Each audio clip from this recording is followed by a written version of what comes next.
أعوذ بالله من الشيطان الرجيم. بسم الله الرحمن الرحيم. ولقد أرسلنا رسلا من قبلك وجعلنا لهم أزواجا وذرية وما كان لرسول أن يأتي بآية إلا بإذن الله لكل أجل كتاب يمحو الله ما يشاء ويثبت وعنده أم الكتاب. مشرکین کے اعتراضات میں سے ایک اعتراض یہ بھی تھا کہ اگر اللہ کو نبی بنا کر بھیجنا ہی تھا تو اپنی واضح برتری اس طرح دکھا دیتا کہ وہ نبی انسان نہیں ہوتا، فرشتہ ہوتا. کیونکہ انسان تو ہم جنس ہیں، فرشتہ الگ سے کوئی جنس ہوتا تو اس کی برتری انسانیت کے اوپر ثابت ہوتی. جبھی وہ اعتراضات کیا کرتے تھے کہ یہ کیسا رسول ہے جو کھانا بھی کھاتا ہے، بازاروں میں گھومتا ہے، سودا بھی لاتا ہے. تو اس آیت کے اندر گویا یہ بتایا گیا کہ دیکھو تم نے ابھی تک نبوت کو سمجھا ہی نہیں. نبوت کے لیے انسانیت کا ہونا ہی ضروری ہے.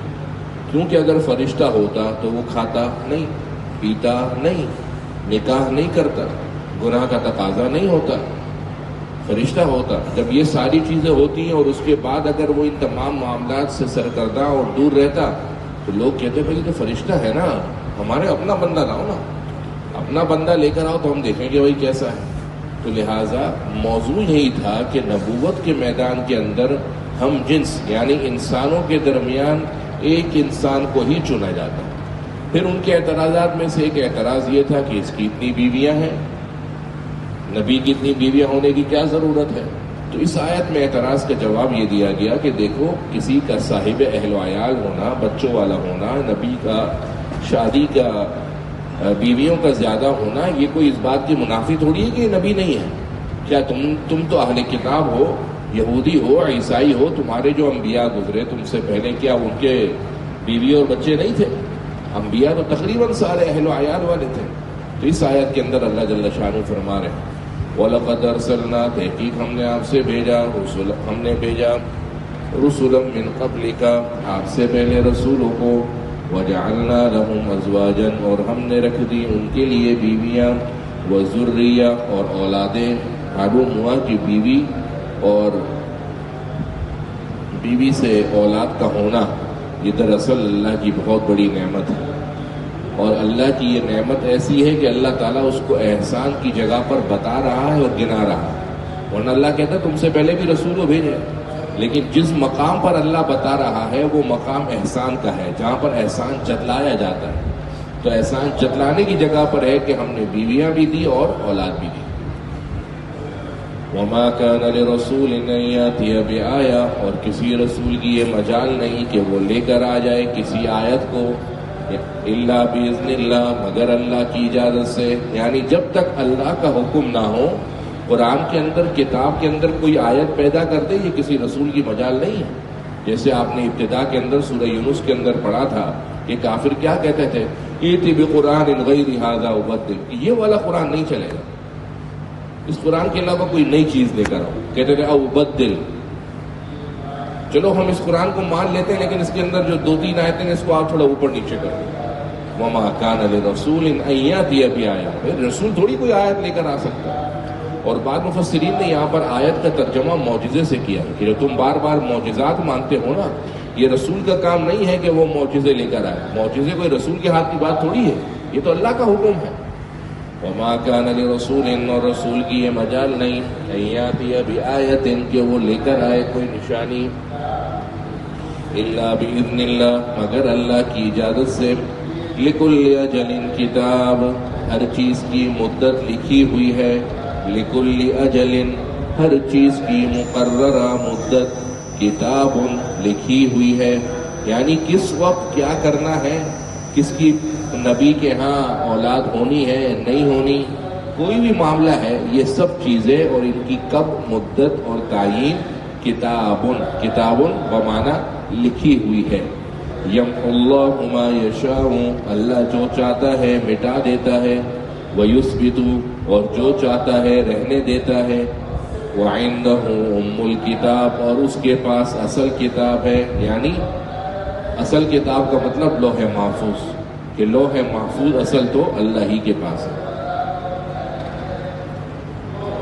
اللہ جو چاہتا ہے مٹا دیتا ہے اور جو چاہتا ہے رہنے دیتا ہے۔ اس کا کیا مطلب ہے؟ اس کے دو مطلب مفسرین نے بیان کیے۔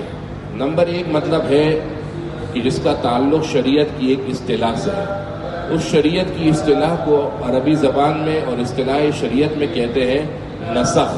کیا کہتے ہیں؟ نون سین خا، نسخ۔ قرآن مجید نے نسخ کے بارے میں یہ کہا پہلے پارے کے اندر سورہ بقرہ میں کہ ما ننسخ من آیت او ننسها ناتی بخیر منہا او مثلہا، کہ بعض اوقات ہم سمجھتے ہیں کہ یہ کام اس قوم کے لیے اس وقت بہتر ہے تو ہم اس کا آرڈر جاری کر دیتے ہیں کہ تمہیں یہ کام کرنا ہے۔ وقت کے ساتھ ساتھ ہم دیکھتے ہیں کہ اب اس کام کی ضرورت اس شریعت میں یا اس قوم کے اندر نہیں رہی تو ہم اس کو وقتی طور پر واپس لے لیتے ہیں اور اس کی جگہ کوئی اور حکم دے دیتے ہیں۔ نمازوں کو ہی لے لیجیے، اس وقت 5 نمازیں فرض ہیں لیکن پہلے صرف تہجد کی نماز تھی۔ حضرت آدم علیہ السلام کے زمانے میں صرف فجر کی نماز تھی۔ حضرت ابراہیم علیہ السلام کے زمانے میں فجر کے ساتھ سحر کی نماز تھی۔ دوسرے انبیاء کے زمانے میں تھوڑی نمازوں کے اندر ہوا۔ ابتدائے اسلام کے اندر مکہ کے اندر صرف تہجد کی نماز ہوا کرتی تھی،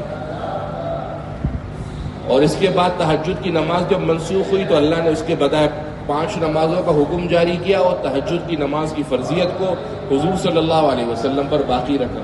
تو یہ جو شریعت کے احکام کے اندر ایک حکم آتا ہے پھر اس کو منسوخ کر کے دوسرا حکم رینیو کیا جاتا ہے، اس کا مطلب یہ نہیں ہے کہ کوئی یہ سمجھے کہ اللہ کے علم میں کمی ہے، بلکہ یہ ایسا ہی ہے، خدا ایسا ہی ہے جیسا کہ ڈاکٹر بعض اوقات ایک مرض کی دوا تشخیص کرتا ہے اور وہ دوا تشخیص کرنے کے بعد اگلے ٹائم پر کہتا ہے کہ بھائی اب ماشاءاللہ آپ صحت مندی کی طرف جا رہے ہیں، اس کا ڈوز کم کر دیں۔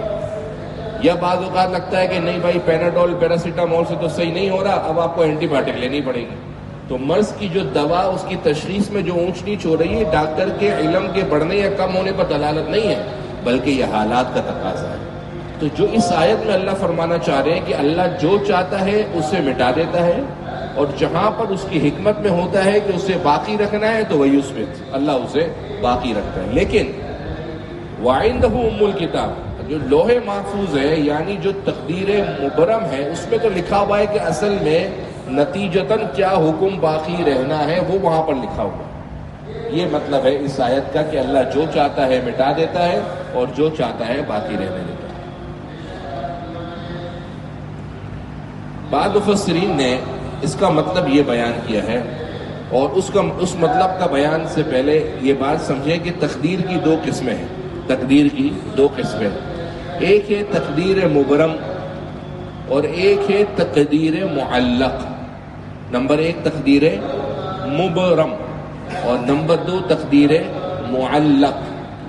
تقدیر مبرم لوح محفوظ کی تقدیر ہے، جس کے لکھے ہوئے میں نہ اونچ ہو سکتی ہے نہ نیچ ہو سکتی ہے، جو لکھا ہوا ہے وہ فل اسٹاپ اور پتھر پر لکیر ہے، کوئی تبدیلی اس میں نہیں ہو سکتی۔ جو لوح محفوظ میں ہے اسے تقدیر مبرم کہتے ہیں۔ اس کے علاوہ ایک تقدیر ہے تقدیر معلق۔ اس کے اندر یہ ہوتا ہے کہ اللہ کی طرف سے یہ طے ہوتا ہے کہ اگر فلاں صاحب نے اپنے والدین کی اطاعت کی، اگر فلاں شخص نے اپنے خاندان کے ساتھ صلہ رحمی کی تو اللہ تعالیٰ اس کی عمر میں اضافہ کر دیں گے۔ بخاری شریف کی حدیث بھی ہے، میں نے پچھلے دنوں سنائی تھی کہ صلہ رحمی کرنے سے عمر بڑھ جاتی ہے۔ اور مسند احمد کی حدیث میں کہ اللہ کے نبی صلی اللہ علیہ وسلم نے فرمایا کہ انسان کا رزق اس کے گناہ کی وجہ سے روک دیا جاتا ہے۔ مطلب یہ لکھا ہوا ہے اس تقدیر میں کہ اگر اس نے یہ گناہ کیا تو اس کا رزق رک جائے گا، اگر نہیں کیا تو اس کا رزق جاری رہے گا۔ یہ ہے تقدیر معلق۔ تو یہ جو آیت ہے نا، یمحو اللہ ما یشاء ویثبت، اللہ جو چاہتا ہے رہنے دیتا ہے اور جو چاہتا ہے مٹا دیتا ہے، اس کا مطلب تقدیر معلق ہے کہ جہاں اللہ کو لگا کہ اس نے فلانا نیکی کا کام کیا تو اللہ تعالیٰ اس کی عمر میں برکت کا فیصلہ فرما دیتے ہیں۔ اور جہاں اگر اس نے گناہ کا کام کیا تو اس کی عمر سے برکت اور زیادتی کو چھین لیتے. یہ ہے یمحو اللہ ما یشاء ویثبت. اللہ جو چاہتا ہے اسے مٹا دیتا ہے، ویثبت، اور جو چاہتا ہے باقی رکھتا ہے. لیکن وعنده ام الکتاب، تقدیر مبرم ام الکتاب ہے، یعنی لوح محفوظ. اس کے اندر فائنلی انجام کے طور پر بات لکھی ہوئی ہے، اس کے اندر کوئی آگے پیچھے بات نہیں ہو سکتی. تیسری بات، یمحو اللہ ما یشاء ویثبت کا تعلق فرشتوں سے ہے کہ اللہ نے جو فرشتوں کو انسان کا اعمال نامہ دیا ہوا ہے اس کے اندر اونچ نیچ ہو جاتی ہے کہ اگر اس نے ایسا کیا تو فرشتے یہ کر دیں گے، اگر اس نے ایسا کیا تو یہ نہیں ہوگا.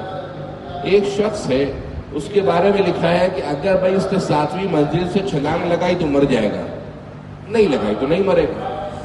فرشتوں کو تقدیر کا علم تو نہیں ہے، فرشتوں کے پاس جو علم ہے اس علم کے مطابق تقدیر معلق ہے، یعنی اللہ جو چاہتا ہے مٹا دیتا ہے اور جو چاہتا ہے باقی رہنے دیتا ہے. یعنی جو اعمال نامہ فرشتے کے پاس بطور تقدیر کا دیا ہوا ہے، اگر وہ چھلانگ مارے گا تو فرشتے کے اعمال نامے میں لکھا یہ مر جائے گا، اگر نہیں مارے گا تو زندہ رہے گا. لیکن وعنده ام الکتاب، انجام کے اعتبار سے لوح محفوظ میں لکھا ہوا ہے کہ اس کی زندگی اور موت کب تک. یمحو اللہ ما یشاء، اللہ جو چاہتا ہے مٹا دیتا ہے، ویثبت، جو چاہتا ہے باقی رکھتا ہے. وعنده ام الکتاب، اور اس کے پاس اصل کتاب ہے، اصل کتاب یعنی لوح محفوظ. وَإِمَّا نُرِيَنَّكَ بَعْضَ الَّذِي نَعِدُهُمْ، اللہ کے نبی صلی اللہ علیہ وسلم کو بتایا گیا تھا کہ اگر یہ بات نہیں مانیں گے تو ان پر عذاب آئے گا. اب اس آیت میں اللہ فرما رہے ہیں کہ بعض عذاب آپ کی زندگی میں آ جائیں گے اور بعض عذاب آپ کی زندگی میں نہیں آئیں گے، آپ کی دنیا سے پردہ فرما جانے کے بعد آئیں گے. لیکن آپ کا اس سے کوئی فرق نہیں پڑتا، آپ کا کام تو دین کے پیغام کو پہنچانا ہے. ان کے ساتھ میرا کیا معاملہ کرنا یہ میری ذمہ داری ہے. وَإِمَّا نُرِيَنَّكَ، اور ہم آپ کو دکھا دیں گے، بَعْضَ الَّذِي نَعِدُهُمْ، بعض وہ عذاب جس کا ہم نے ان سے وعدہ کیا تھا. أَوْ نَتَوَفَّيَنَّكَ، یا ہم آپ کی روح قبض کر لیں گے، آپ کو وفات دے دیں گے. فَإِنَّمَا عَلَيْكَ الْبَلَاغُ، آپ پر پہنچانا ہے، وَعَلَيْنَا الْحِسَابُ، اور ہم پر ہے ان کا حساب کرنا. اولم یروا، کیا وہ یہ نہیں دیکھتے، انا ناتی الارض، کہ ہم لا رہے ہیں زمین کو، ننقصها، گھٹاتے، من اطرافها، آس پاس کی طرف سے. یعنی اللہ فرمانے بطور دلیل کیا ان کو پتہ نہیں ہے کہ ان کے علاقے آہستہ آہستہ کم ہو رہے ہیں. یعنی ان کے پاس پہلے مدینہ کی سرزمین کتنی بڑی تھی، مکہ کی سرزمین کتنی بڑی تھی، آہستہ آہستہ اسلام کی شان شوکت اور اس کا دبدبہ دنیا پر چھایا جا رہا ہے، اور اس کے چھانے کی وجہ سے ان کے پاس زمین کم ہوتی جا رہی ہے اور مسلمانوں کے پاس اس زمین کے غنیمتیں ملتی چلی جا رہی. اولم یروا، کیا وہ دیکھتے نہیں، انا ناتی الارض، کہ ہم زمین کو لا رہے ہیں، ننقصها، گھٹاتے، من اطرافها، زمین کے آس پاس سے. واللہ یحکم، اور اللہ فیصلہ کرتا ہے، لا معقب لحکمہ، اس کے فیصلے کو کوئی آگے پیچھے کرنے والا نہیں. وہو سریع الحساب، اور اللہ تعالیٰ حساب کتاب جلد لے لے گا، اللہ تعالیٰ حساب و کتاب جلد لے لے گا. یعنی یہ نہیں سمجھے کہ اتنی بڑی انسانیت، اتنی بڑی آبادی ہے، حساب کتاب کیسے ہوگا. نہیں، اللہ کے پاس تو کوئی کمی نہیں ہے. اللہ جب حساب لے گا تو فٹافٹ حساب لے لے گا. وَقَدْ مَكَرَ الَّذِينَ مِنْ قَبْلِهِمْ، اور ان سے پہلے جو لوگ آئے انہوں نے بھی فریب کیے، دھوکے دیے. فَلِلَّهِ الْمَكْرُ جَمِيعًا، ساری تدبیریں اللہ ہی کے لیے ہیں. جب مکر کی نسبت اللہ کی طرف ہو تو اس مکر کا ترجمہ اردو زبان میں کرتے ہیں تدبیر، کیونکہ اللہ کے لیے لفظ مکر بولنا مناسب نہیں ہے. اور یہی مکر کی نسبت جب بندوں کی طرف ہو تو وہاں پر سازش، فریب، مکر، دھوکہ، یہ ترجمہ کریں. وَقَدْ مَكَرَ الَّذِينَ مِنْ قَبْلِهِمْ، تحقیق ان سے پہلے یہ لوگ اس قسم کے دھوکے دے چکے ہیں. لیکن یاد رکھیں، فَلِلَّهِ الْمَكْرُ جَمِيعًا، اللہ ہی کے لیے سب تدبیریں ہیں. یعلم، اللہ جانتا ہے، ما تکسب کل نفس، جو ہر انسان کرتا ہے، ما تکسب، جو کرتا ہے، کماتا ہے، کل نفس، ہر انسان. وَسَيَعْلَمُ الْكُفَّارُ، اور عن قریب کفار جان لیں گے، لمن عقبى الدار، کس کے لیے انجام کا ٹھکانہ ہے. یعنی آخرت کے اندر کس کا انجام بہتر ہے اور کس کا نہیں ہے، یہ کفار یہ بات جان لیں گے. وقد مکر الذین من قبلہم، تحقیق ان سے پہلے بھی مکر کیا. فللہ المکر جمیعا، ساری تدبیریں اللہ ہی کے لیے ہیں. یعلم، اللہ جانتا ہے، ما تکسب کل نفس، جو ہر انسان کرتا ہے.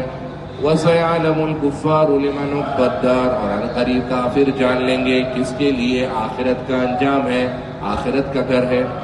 وَيَقُولُ الَّذِينَ كَفَرُوا، اور کافر کہنے لگے لَسْتَ مُرْسَلًا، آپ رسول بنا کر نہیں بھیجے گئے ہیں. کافر کیا کہنے لگے؟ لَسْتَ مُرْسَلًا، کہ نبی آپ رسول بنا کر نہیں بھیجے گئے. مرسل مفعول کا صیغہ ہے، رسول بنا کر نہیں بھیجے گئے. قل اے نبی آپ کہہ دیجئے کفا باللہ، کافی ہے اللہ، شہیدن گواہ، بینی و بینکم، میرے اور تمہارے درمیان. اور صرف اللہ ہی گواہ نہیں، ومن عنده علم الکتاب، جس کے پاس کتاب کا علم ہے، یعنی وہ لوگ جو اس سے پہلے تورات، زبور اور انجیل کا علم رکھنے والے لوگ ہیں، ان کو بھی پتا ہے کہ آپ رسول بنا کر بھیجے گئے. وَيَقُولُ الَّذِينَ كَفَرُوا، اور کافر کہنے لگے لَسْتَ مُرْسَلًا، کہ آپ رسول بنا کر نہیں بھیجے گئے ہیں. قل اے نبی آپ کہہ دیجئے کفا باللہ شہیدا، کافی ہے اللہ گواہ، بینی و بینکم، میرے اور تمہارے درمیان، ومن عنده، اور وہ بھی گواہ ہے، من عندہ، جس کے پاس ہے علم الکتاب، کتاب کا علم، یعنی پچھلی کتابوں کا علم. یہ تھی سورۃ الرعد. اور رعد کے معنی میں نے آپ کو دو